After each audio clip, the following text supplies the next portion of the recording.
Olá, hoje estou aqui com a doutora Márcia Maluli, endocrinologista, e nós vamos conversar sobre um tema muito atual, que são os SARMs. Mas a gente vai explicar tudo direitinho desde o início, então se você quer saber o que são os SARMs, um tema muito atual, não saia daí.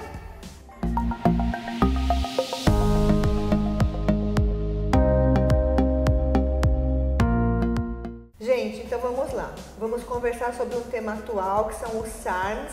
A doutora Márcia acabou de voltar de um congresso, ela vai nos explicar. Só que antes disso, por favor, deixe sua curtida, compartilhe esse vídeo com seus amigos, porque a informação sempre é bom receber. Ainda mais uma informação de pessoas que são gabaritadas, que estudam, que são pessoas referências, que têm um CRM, né? Porque às vezes eu tô escutando alguns vídeos na internet e tem umas coisas que eu não concordo muito. Muita gente que dá conselho, mas que não é da área, não é médico ou não tem o diploma. Então, assim, a informação que vai vir agora é uma informação realmente com estudos científicos, tá bom?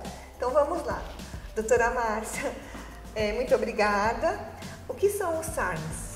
Eu que agradeço a oportunidade de estar aqui, né, para dar algumas informações dentro do meu conhecimento. Os SARMs são hoje moduladores de receptores androgênicos, cuja função eles atuam em receptor da musculatura para aumentar o volume da massa magra. Hoje muito usado, principalmente numa alteração que com a idade é muito frequente acontecer pela baixa hormonal, que a gente já falou sobre hormônios, né? Que se chama essa alteração sarcopenia. A sarcopenia é a perda da massa magra por mudanças hormonais, diminuição de hormônios, e que vão gerando fraqueza na musculatura e que ao longo do tempo, na pessoa de mais idade, pode alterar até o andar, né, a sustentação da postura, né, os ossos podem até se arcar pela falta da manutenção da massa magra, dessa sustentação.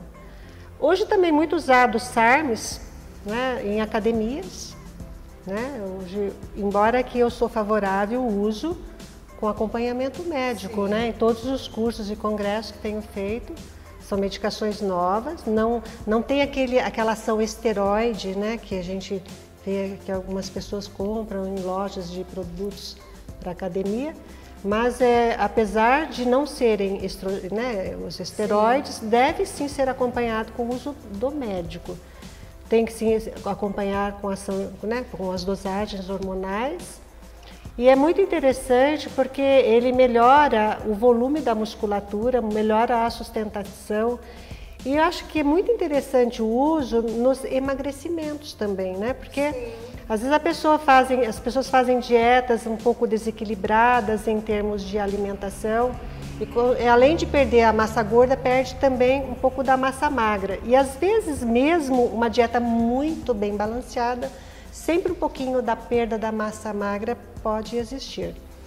Então, né, o paciente que vem para emagrecer, que quer fazer uma atividade física, quer ter uma resposta mais rápida no volume do ganho da massa magra, é bastante interessante. Sim. Muito interessante.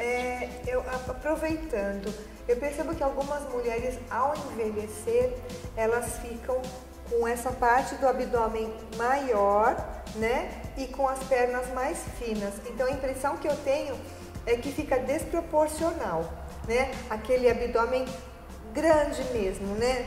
E falam que isso é hormonal. É hormonal. É hormonal. Essa gordura abdominal que se torna volumosa, ela ocorre por resistência à insulina, né? A insulina é um hormônio, um dos hormônios mais importantes do nosso corpo, cuja função principal é entrar dentro da célula de gordura e metabolizar a gordura do interior dessa célula. A ciência não sabe especificamente dizer o porquê que algumas pacientes que engordam, elas se tornam resistentes à ação dessa insulina na célula de gordura. Por isso que chamamos de resistência à insulina. E aí, o que acontece, doutora Márcia? Para as pessoas entenderem. Pode levar a pré-diabetes, né? Uma pré-diabetes e levar até a diabetes, né? Essa insulina não entrando dentro da célula de gordura não a metaboliza, né? E ela vai aumentar o volume de insulina circulando no sangue né, bloqueando muitas vezes por um mecanismo complexo chamado feedback negativo, bloqueando o pâncreas e, ao longo do tempo, o risco de virar diabetes. É uma alteração metabólica grave, difícil de reverter muitas vezes, se não houver realmente o acompanhamento correto e a adesão desse paciente a esse tratamento. Ele vai fazer, essa gordura vai fazer um distúrbio hormonal, né, generalizado. E por que da massa da perna afinada, né? Exatamente porque pelas disfunções hormonais a massa magra tende a diminuir, né? E aí se junta outros requisitos como, né, falta de exercício, uma alimentação inadequada, infelizmente as coisas se juntam, né? E os problemas vêm. E, doutora Márcia, no caso, uma paciente num quadro desse, que ela está com as pernas finas, com o abdômen maior e ela quer um equilíbrio corporal, ela quer ficar com uma aparência mais equilibrada, com acompanhamento médico e com o uso dos suplementos, né? Ela consegue melhorar isso? Com certeza, com certeza. Inicialmente deve-se começar pela diminuição do volume abdominal, né? Deve-se reverter esse quadro que nós chamamos de resistência à insulina, para que haja um equilíbrio metabólico e sim, né, junto com o exercício ou uma suplementação para reposição da massa magra, haver um conjunto de melhora, né, do organismo. Porque o que a gente percebe é que, infelizmente, nós vamos envelhecendo, a partir dos 25, 30 anos, começamos a não produzir o colágeno como antes, né, e vai ficando tudo muito flácido e sem também a massa magra, o músculo, vem a sarcopenia, então realmente a parte estética começa a ficar um pouco comprometida. Muito comprometida.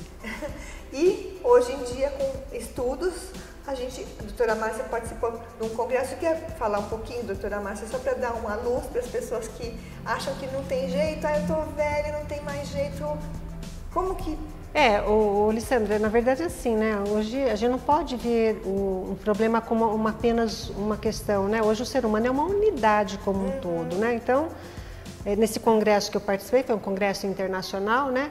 E abordou várias especialidades médicas, né? O que me chamou muita atenção de todas as especialidades, seja ortopedia, reumatologia, ginecologia, tudo que foi falado muito sobre a obesidade, o quanto que a obesidade tem entrado em outras especialidades médicas. Está impactando muito. Muito, né? Falou no congresso que nós estamos vendo uma pandemia, não é uma epidemia, uma pandemia de obesidade no mundo inteiro.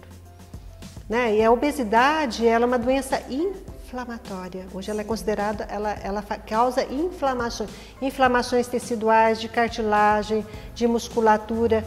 É uma desordem e ela vai gerando as desordens hormonais de forma silenciosa e as pessoas não se atentam a isso. Sim. Muitas vezes quando chega ao consultório, você não vai tratar só a questão da obesidade, você vai tratar o paciente como um todo, porque é tudo que está alterado e altera tudo mesmo, né?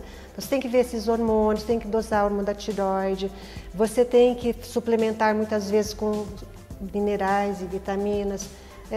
Tem muito paciente que às vezes precisa de medicamento para ajudar a emagrecer, a gente já falou isso numa outra oportunidade.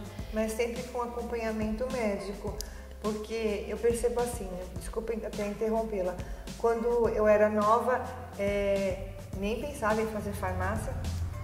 Eu não era obesa, mas a gente tem amizade com pessoas que eram, e aquelas dietas da lua, eu lembro, dieta do arroz, que dá nozinho, não sei no quê. E a gente fazia umas loucuras, eu não, mas assim, as amigas faziam umas loucuras que não dá para fazer mais. Nem precisa. Nem precisa. Ainda mais com uma certa idade, porque chega a ficar perigoso. Porque repercute no sistema como um todo. O organismo é um sistema como um todo, né? Não é só cortar o alimento, é comer o alimento de forma correta, de forma balanceada. Na verdade, né, o emagrecimento ele é um conjunto de coisas, né? Ele é um conjunto de ações, seja do lado do médico em relação ao paciente e seja do paciente em relação a ele mesmo. Ele precisa fazer mudanças. Eu falo sempre para todos os meus pacientes, se você não mudar agora, obrigatoriamente vai ter que mudar lá na frente. Sim. Só que você vai mudar porque você vai ser obrigado a mudar porque você adoeceu. Sim. E é preciso estar atento a isso, muito importante. Muito importante. É diferente. Todos os congressos a gente vai na abordagem, né, que não é só a obesidade, são as repercussões que a obesidade traz ao organismo, né? Seja na área cardíaca, ginecológica, nas mudanças dos hormônios, obesidades. Muitas obesidades interferem na questão até menstrual. Tem muitas pacientes mulheres que elas param de ter o ciclo hormonal correto por conta do excesso da gordura, né? Nossa, muito interessante. Que interessante. Então é preciso que o paciente tenha essa consciência, né? Que o distúrbio metabólico, ele atinge o corpo inteiro. É muito mais do que a gente pensa. Então, eu falo para meus pacientes, não é apenas o corpo, é a mente. O centro da fome está aqui no nosso cérebro, não está no nosso estômago. Então, o controle é cerebral. E numa outra oportunidade podemos falar sobre essa questão da ansiedade, né? Que hoje eu vejo que repercute muito. Sim. A pessoa entra num ciclo que ela não consegue sair sozinha. Entendi. E muitas vezes ela não tem nem consciência sobre o que está acontecendo com o corpo dela, com a mente dela. E às vezes é preciso de um profissional estar bem preparado para ele poder entender, né, o que está acontecendo com o paciente e poder orientar o paciente, né, conscientizá-lo pelo menos, né, de que alguma coisa está errada. Eu acho que aí entra a função do médico mesmo para ajudar realmente essa pessoa que ela não tem noções. E o que eu vejo muito, a gente vê muito, ai que bom, cheguei no peso que eu queria. Como se dali para frente ela fosse poder voltar a fazer tudo que ela fazia, né, doutora Márcia? Tem gente que pensa isso. Tem sim, tem. Tipo assim, né? Agora eu estou feliz, eu emagreci, o meu metabolismo mudou. Não, o seu metabolismo é igual de quando você chegou. Né? Então é importante que hoje entenda o paciente que a obesidade é uma doença crônica, não tem cura, tem controle para a vida inteira e o controle é da pessoa. Então, por isso eu digo sempre, se não muda a mente, não muda o corpo. É fundamental que as duas coisas caminhem junto. O controle da mente sobre o controle do corpo. Isso é um desenvolvimento, não tem remédio para isso. Isso é difícil, doutora Márcia, porque é um aprendizado. Porque quem vem de família, como a minha família, que os dois lados têm problema de obesidade, então a gente vê que os hábitos alimentares familiares interferem, não tem jeito, porque você vê que a mentalidade é de abundância, aquelas mesas fartas de coisas não muito saudáveis, cheias de caloria vazia, né? Isso mesmo. Na verdade assim, né? A pessoa, se ela não tiver no controle, ela tiver a consciência que ela precisa mudar, né? Mudar o contexto da história dela. Para poder continuar magra. Não existe tratamento eterno para a vida inteira, não tem. É todo dia um dia. É mudar a cabeça, como são os vícios, né? Um vício alimentar é o mesmo do cigarro, é o mesmo da bebida. Sim. Aí vem aquele ditado antigo, né? Se não vai pelo amor, vai pela dor. Vai pela dor, porque eu lembro que o meu pai, antes de falecer, ele tinha que fazer a dieta. Ele adorava se alimentar bem, comer. Infelizmente que não podia, mas chegou num certo momento que era questão de vida ou de morte mesmo. Não tinha opção. Ele, se alimentasse errado, ele morreria. Então, por que a gente às vezes não se cuida antes de chegar num ponto desse? Eu vejo muito assim, né, hoje em dia, não só hoje em dia, eu já estou na área há 30 anos, né, muitas pessoas usam a comida como válvula de escape, né? Sim. Ela aprendeu, o cérebro dela aprendeu que ele precisa ter compensação. Então, estou chateada, eu como, estou com raiva, eu como, estou infeliz, eu como. Então, é preciso ter consciência de como que eu uso isso para eu estar no controle. E não tem remédio para isso, isso é um desenvolvimento. É um autoconhecimento. É muito complexo. Muito interessante, doutora.